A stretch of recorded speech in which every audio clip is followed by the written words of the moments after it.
स्वागत छ सबैजनालाई। आजको यस भिडियोमा चाहिँ हामीले चाहिँ फिजिक्सको बेसिस सिएसआइटीको फर्स्ट सेमिस्टरको unit 3 fundamental of atomic theory मैले चाहिँ सर्ट भिडियो जस्तो छ, तर चाहिँ त्यसमा 1 घन्टा जस्तो टपिक कभर गरेको छैन। यो मैले सायद फोटोइलेक्ट्रिक इफेक्टको बारेमा अलिअलि भनेको होला, त्यही पनि मैले सर भनिदिँदैन। इलेक्ट्रोन हुन्छ नि निस्किनको लागि एचएफ इनर्जी चाहिँ चाहिन्छ। यदि त्योभन्दा चाहिँ कम भयो भने चाहिँ त्यो हुन्छ नि इलेक्ट्रोन चाहिँ आउँदैन। यो फाइ भनेको वर्क फङ्सन, त्यो यो वर्क फङ्सनभन्दा कम भयो भने आउँदैन, तर वर्क फङ्सनभन्दा बढी भयो भने चाहिँ यो बल्ल यो इलेक्ट्रोन निस्किने हो है त। चाहिँ खासै इम्पोर्टेन्ट चाहिँ छैन, त्यो यसो सर पढिराख्नुहोस्, कहिले काहीँ सोधिन सक्छ। अब बोर्सको एटोमिक थ्योरी यो चाहिँ पोस्टुलेटहरू चाहिँ यो याद नै होला होइन। An electron revolves around those orbits whose angular momentum is integral multiple NH/2 pi होइन। र यान भनेको 1 2 3 हुनुपर्छ, र यसमा चाहिँ हुनु हुँदैन कि जस्तै 1.1 2.1 यस्तो यस्तो हुँदैन भ्यालुहरू भनेर भनेको है यो चाहिँ। अनि electron revolves around the nucleus in certain permitted orbit of defined radii होइन। अनि energy is emitted or absorb when electron jump from one energy level to another energy level. Energy कि इमिट गर्छन्, इमिट गर्नको लागि के गर्नु पऱ्यो, माथि इनर्जी लेभलबाट तल इनर्जीमा आउनु पऱ्यो, र एब्जर्भ गर्नको लागि माथिदेखि तल के अरे तलदेखि माथिपट्टि जानु पऱ्यो होइन। एब्जर्भ गर्नको लागि र यो चाहिँ energy spectrum of a bore atom होइन। यसमा चाहिँ यो चाहिँ मैले 12 क्लासको बेला लेखेको कला उसमा यो खासै इम्पोर्टेन्ट चाहिँ होइन तर यसको फर्मुलाहरू चाहिँ यस्तो डेरिभेसन गर टाइपको सोधेको रहेन रहेछ, तर चाहिँ यसको फर्मुलाहरू चाहिँ इम्पोर्टेन्ट छ है त। अब हामीलाई के थाहा छ भन्दाखेरि याम भनेको मास र भी भनेको भेलोसिटी अफ इलेक्ट्रोन, र आर भनेको रेडियस अफ सर्कुलर अर्बिट, र total energy in nth orbit is the sum. यान्थ अर्बिटमा चाहिँ भएको चाहिँ टोटल इनर्जी भनेको के हुन्छ, सम काइनेटिक इनर्जी र पोटेन्सियल इनर्जीको सम हुन्छ होइन। काइनेटिक इनर्जी भनेको के हो, मोमेन्ट कुनै पनि कुराको मोमेन्टको कारणले गर्दाखेरि हुने इनर्जी, र पोटेन्सियल इनर्जी भनेको तिनीहरूको पोजिसनले हुने इनर्जी भनेको पोटेन्सियल इनर्जी होइन। अब काइनेटिक इनर्जी अफ इलेक्ट्रोन निकाल्नको लागि हामीले के थाहा छ, काइनेटिक इनर्जी भनेको 1/2 mv²। अब भी भनेको हामीले यो भ्यालु हामीले रिप्लेस गरिदिन्छौँ कि जुन यो भ्यालु छ नि, यो भ्यालुलाई लगेर यहाँ राखिदिन्छौँ, र यो गर्दाखेरि यस्तो हुन्छ।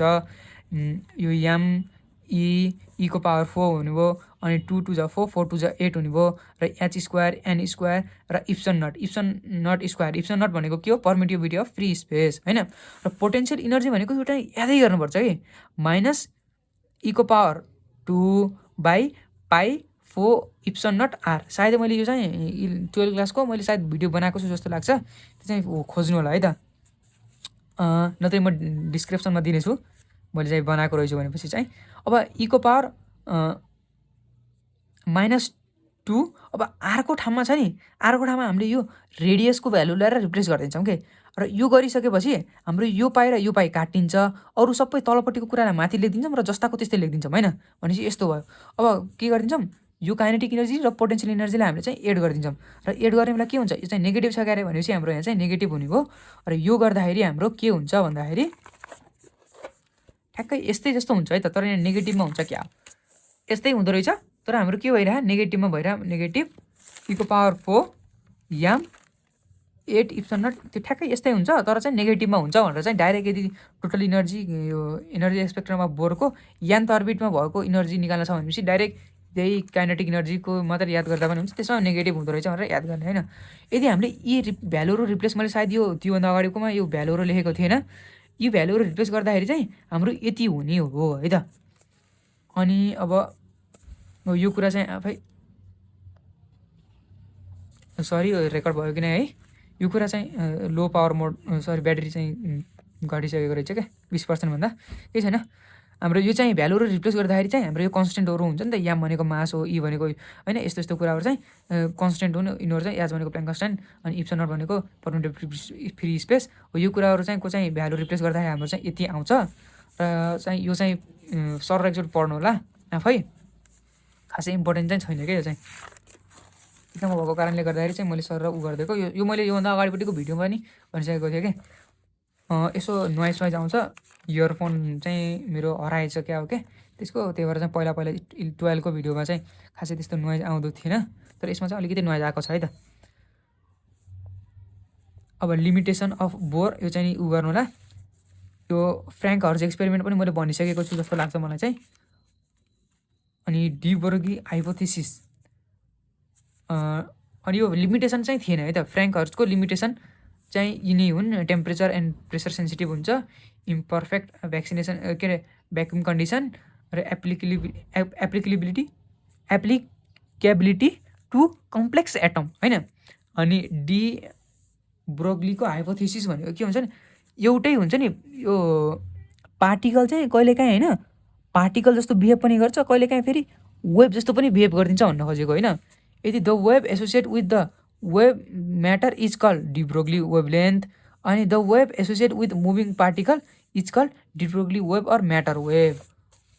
यो कुराहरू चाहिँ पनि त्यस्तो खासै इम्पोर्टेन्ट छैन। अब हामीले के गरिदिन्छौँ, इक्वल टु एचएफ, यो एफको ठाउँमा सी/लेम्डा पनि राख्न पाउँछौँ होइन। अब हामीलाई के थाहा छ, यो इक्वल टु एमसी स्क्वायर पनि थाहा छ। अब हामीले चाहिँ यो भने इनर्जीको यो इनर्जी भनेको एचएफको मल्टिप्लिकेसन हुन्छ, र यहाँ पनि यो मल्टिप्लिकेसन के हुन्छ, एमसीको मल्टिप्लिकेसन हुन्छ। यो र यो भ्यालु रिप्लेस गरिदिन्छौँ, यहाँबाट काटिदिन्छौँ, र हामीले के गरिदिन्छौँ, एमसी, यो एमसी भनेको फोटोनको मोमेन्टम हो, र हामीले चाहिँ यसलाई चाहिँ उ गरिदिन्छौँ है त, यहाँ रिप्लेस गरिदिन्छौँ। अब के अरे experimental verification of de Broglie hypothesis. To prove de Broglie hypothesis, we have to show experimentally that a beam of particle exhibit wave-like properties such as interference or diffraction. हुन्छ नि, यो हाइपोथेसिसलाई हामीले चाहिँ प्रुभ गर्नको लागि चाहिँ बिम पार्टिकलले होइन चाहिँ प्रोपर्टी देखाउँछ, इन्टरफेरेन्स र यो डिफ्र्याक्सन, यो भनेको वेभ जस्तो देखाउँछ भनेर चाहिँ प्रुभ गर्नको लागि चाहिँ हामीले यी दुईवटा कुरालाई चाहिँ ध्यानमा राखेर गर्नुपर्छ है त। पहिला सुरु हामीले के लिन्छौँ, एउटा फिलामेन्ट लिन्छौँ होइन। यो फिलामेन्टमा चाहिँ पहिला सुरु हामीले भोल्टेज पठाउँछौँ, भोल्टेज पठाइसकेपछि ठ्याक्कै यो जस्तै हो क्या, छ नि फ्र्याङ्क हर्ज जस्तै हो। अनि यहाँबाट इलेक्ट्रोन इमिट हुन्छ, इलेक्ट्रोन इमिट भइसकेपछि यहाँ एनोड हुन्छ, एनोडले चाहिँ एक्सक्लेरेट गर्ने काम गर्छ, र यहाँ चाहिँ निकलको क्रिस्टल हुन्छ, र यसमा चाहिँ यहाँ सर्ट एङ्गल बनाएर ठोकिन्छ, सर्ट एन्ड एङ्गल। तर त्यो ठोकिँदाखेरि चाहिँ यो डिटेक्टर छ नि, यो डिटेक्टर चाहिँ यताउता घुमिरहेको हुन्छ क्या, यो कुरा चाहिँ यसरी घुमिरहेको हुन्छ। त्यही भएर चाहिँ अनि यो चाहिँ यहाँ आएर ठोकिन्छ, अनि ठोकिसकेपछि के हुन्छ, अब चाहिँ हामीले यो पढेर थाहा पाउँछौँ है त। यो कुरा नेपालीमा भनेको कुरा बुझ्नु भने यही कुरा ठ्याक्कै लेखेछौँ। The beam is made to be, यो बिम चाहिँ made to be intersect on a single crystal of a nickel. यहाँदेखि आएको जुन इलेक्ट्रोन बिम छ नि, त्यसलाई चाहिँ हामीले यो क्रिस्टलमा ठोकाउँछौँ, र क्रिस्टलदेखि ठोकेर यो डिटेक्टरमा पुग्छ होइन। Scatter beam can be measure by the detector गरे, डिटेक्टरले मेजर गर्ने काम गर्छ। यो के भएको, छरिएको बिमहरू होइन, यताउता यो चाहिँ घुमिराखेको हुन्छ कि यसरी। अनि फर द डिफ्रेन्ट एङ्गल फाइ, अब यहाँ चाहिँ घरि अलिकति हुन्छ नि, घरि चाहिँ ठोकिँदाखेरि चाहिँ यो फाइ एङ्गल बनाउलान्, घरि चाहिँ अलिकति कम एङ्गल बनाउलान्, घरि कति एङ्गल बनाउलान् होइन। अनि while rotating the detector observe the variation in intensity and the maximum intensity at a certain value of 50 degree. 50 डिग्रीमा चाहिँ होइन हाम्रो यो चाहिँ यसले चाहिँ के उ गर्छ भन्दाखेरि, हामीले यो 54 भोल्ट दिएको हुन्छौँ नि। अब यो कुरा चाहिँ मैले एक्सप्लेन गरेर जाएँ अलिकति। हाम्रो अब हुन्छ नि सर्टेन एउटा एङ्गलमा होइन, जब हामीले चाहिँ यो यताबाट आइरहेको यो इलेक्ट्रोनको बिम र हाम्रो जब यहाँ ठोकिएर जुन जान्छ नि, एउटा एङ्गल बनायो यसले 50, यो चाहिँ फाइ एङ्गल बनायो। यो जब फाइ होइन हाम्रो 50 डिग्री हुन्छ, सरी जब हाम्रो यो 50 डिग्री हुन्छ नि, अब हाम्रो यो चाहिँ कसरी आयो भनेर म चाहिँ अलिकति एक्सप्लेन गर्छु है त। जब हाम्रो इलेक्ट्रोन बिमहरू आइरहेको हुन्छ नि, यताबाट इलेक्ट्रोन बिमहरू आएको हुन्छ, तब चाहिँ यो निकल क्रिस्टलमा ठोकिएर र यता जब यो डिटेक्टरमा ठोकिने बेला चाहिँ यिनीहरूले सर्टेन एङ्गल बनाएका हुन्छन् क्या। हो त्यो एङ्गल चाहिँ हाम्रो कति हुन्छ, 50 डिग्री हुन्छ। र त्यतिखेर चाहिँ सबभन्दा यहाँ चाहिँ हुन्छ नि यसको म्याक्सिमम इन्टेन्सिटी पुग्दो रहेछ। अब इलेक्ट्रोनको चाहिँ हाम्रो यहाँ म्याक्सिमम पुग्दो रहेछ, र कति भोल्ट दिँदो रहेछ नि, यहाँ 54 भोल्ट दिन्छन् कि यतिखेर चाहिँ हाम्रो यहाँ चाहिँ म्याक्सिमम पुग्छ होइन, 54 दिन्छन्।